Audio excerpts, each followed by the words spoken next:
Hello, my name is Marcia Bradley and I'm a basic educator, and today I will be giving you a tutorial on color, specifically permanent and demi hair color and high lift color.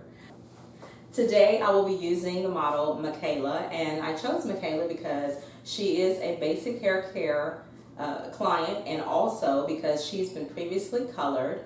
She does have some high lift color already existing where she has highlights. So I chose her to give you the dynamics of how to color hair that's been previously colored, what to look out for whenever you're doing the consultation, which is always necessary before any color service. Before you begin your chemical service, you'll want to ensure that you have everything you need.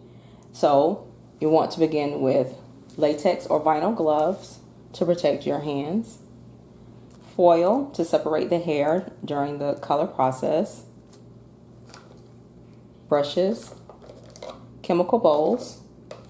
I use two separate colors and also two different designs for brushes because I'm using two different colors, and that will help me to keep them separated.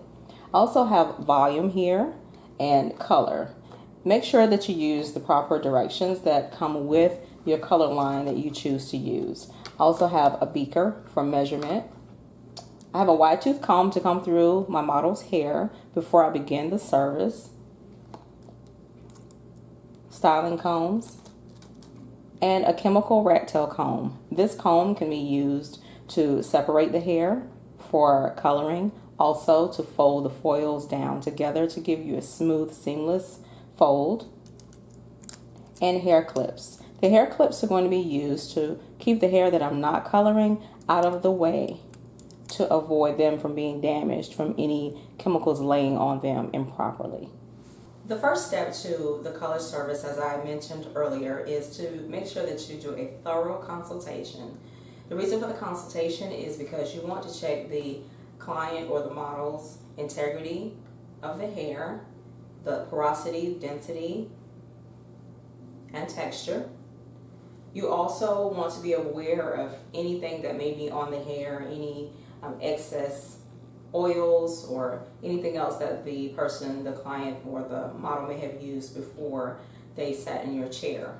I'm also checking for her new growth, which is substantial from the last time that she received her high lift color. And in addition to that, we've already discussed where she wants her new color to be placed in the hair. I also mentioned earlier that during the consultation, I checked the porosity, the density of her hair, and the texture. She is naturally curly. She has a medium curl when it's wet. And she usually wears it dry and straight. Her ends are still in very good condition, even though they've been previously colored. So her porosity, I would say, is actually about normal. And the reason for that also could be because I'll begin with application of the blinding cream, which is my choice of lightener today. And once I've completed the application of the blinding cream, I will watch it. You don't want to leave your client or your model unattended when you have lightener on the hair or any type of chemical because of possibility of burning, and also because different hair types and different people process for different times. I do have my blinding cream already mixed. My gloves are on. And my model was also generous enough to give me a picture which gives me like a guideline or an idea of the color that she wants to achieve today. And you want to make sure that you are parting off in small sections, and the reason for that is that you don't want to miss any pieces of hair when you're placing the blinding cream. Usually the hairline is going to be the most fragile area of the head, so you don't want to apply the blinding cream there first. Also, if you have someone with thin hair or fine hair, you also want to be careful on the placement of the lightener.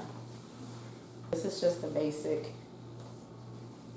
retouch of color, and I'm not applying it directly to the root. It's actually about 1/8 to 1/4 of an inch away from the root area. Again, if you feel like you're going to get the color on the hair below, you can always add cholesterol oil to that hair or place foil over it just for protection.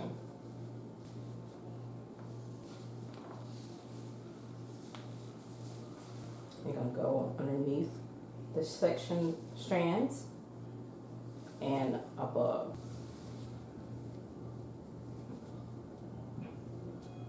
Again, I'm not on the roots, on the scalp. I'm actually about 1/4 of an inch to 1/8 of an inch to 1/4 of an inch away from the scalp. And the subsections that I'm parting here, they're also anywhere from 1/8 of an inch to 1/4 of an inch. What I'm showing you right now is the final placement of the blonding cream. As you see, I have stopped it at the line of demarcation. My model has been processing for about 5 minutes, which proves what I said earlier. You don't want to leave your client or model processing with lightener or color unattended. She's lightening very quickly. And again, as I mentioned earlier, I don't want to go beyond this level here, which is about a 6. So that's as high as I need to go. So now I'm at the next step for the coloring process.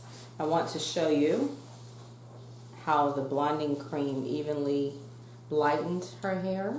We have very nice soft variations of a dark blonde, which is what we want, to have a nice soft blonde palette to apply her color to.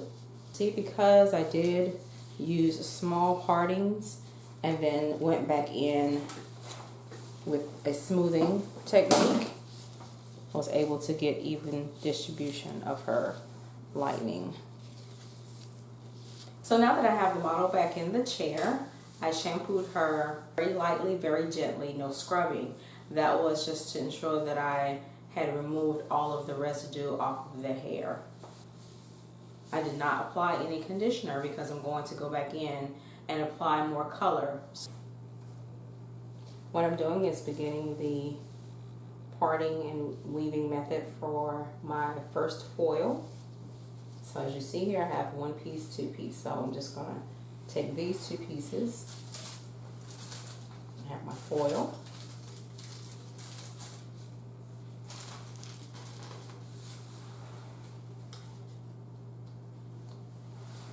And apply my first color.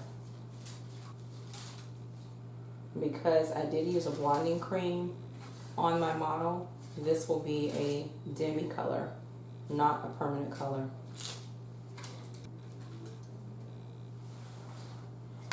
Nice thin slices will give you complete coverage of those strands. You don't want to part it too heavy and miss some of the hair.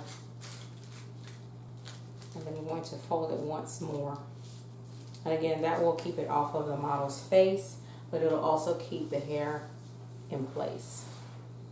So now what I'm going to do is go into the next parting. And the way to achieve the colors that I mentioned earlier, where she's going to have blonde integrated in this look also, this weaving technique is excellent for that because it immediately pulls out that hair that you're not going to color. And the foil protects it from color placement as well.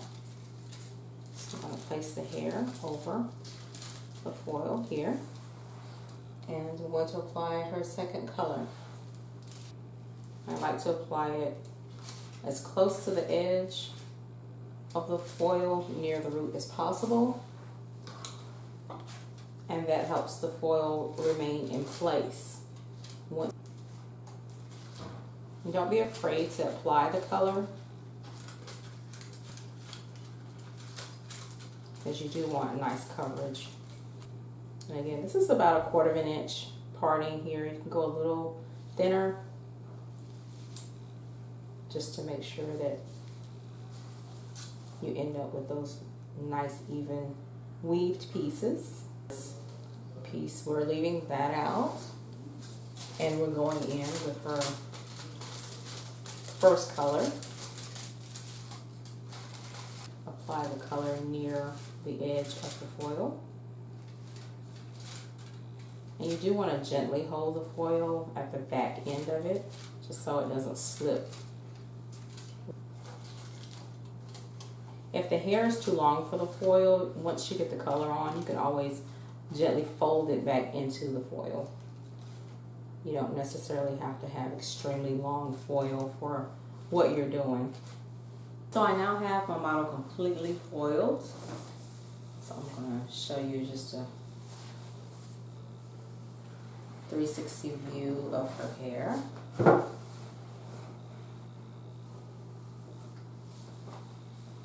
In between, we laid her two choice colors. Now we're going to have her process. And again, as I said, if you want to use your timer, you certainly can. Or what I'm going to do, because I used her demi colors as toners instead of permanent color, I'm going to watch her color process. So I'll be checking her foils periodically to make, when I've reached the colors that I want, then I'll begin with her next step of rinsing and conditioning and sealing her cuticles.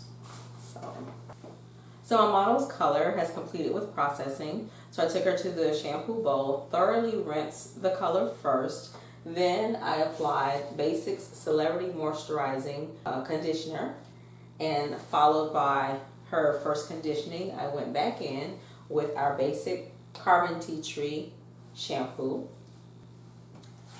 Thoroughly shampooed her just to get all of the remaining residue of the color off of the hair, and of course off the scalp if there was any left on the scalp. And then once again went back in with the Celerity Moisturizing Conditioner.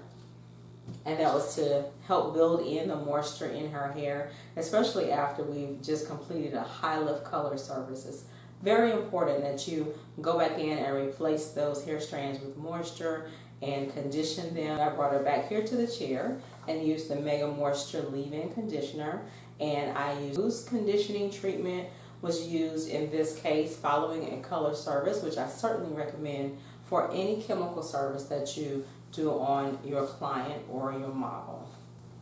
It adds the protein back into the hair, it helps with elasticity, and certainly brings that color right up to its beautiful, vibrant level. And here are the final results. Beautiful color. From any angle, you get the beautiful variations of violet red, red violet, her soft browns, soft blondes.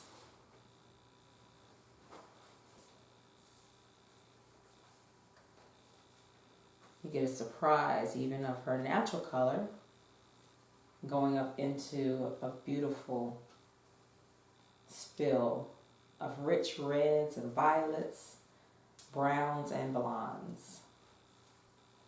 So just to recap our tutorial today, you want to ensure that you have the proper tools before beginning your color service. You want to have a full consultation with your model or client to determine what their needs and desires are for the final results. It helps if they bring a picture or if you have an idea of the color that you want to have for your final result. And a very healthy shampoo service, conditioning service, and sealing those cuticles to give that hair a wonderful glow, vibrant shine, and a beautiful finish. Thank you.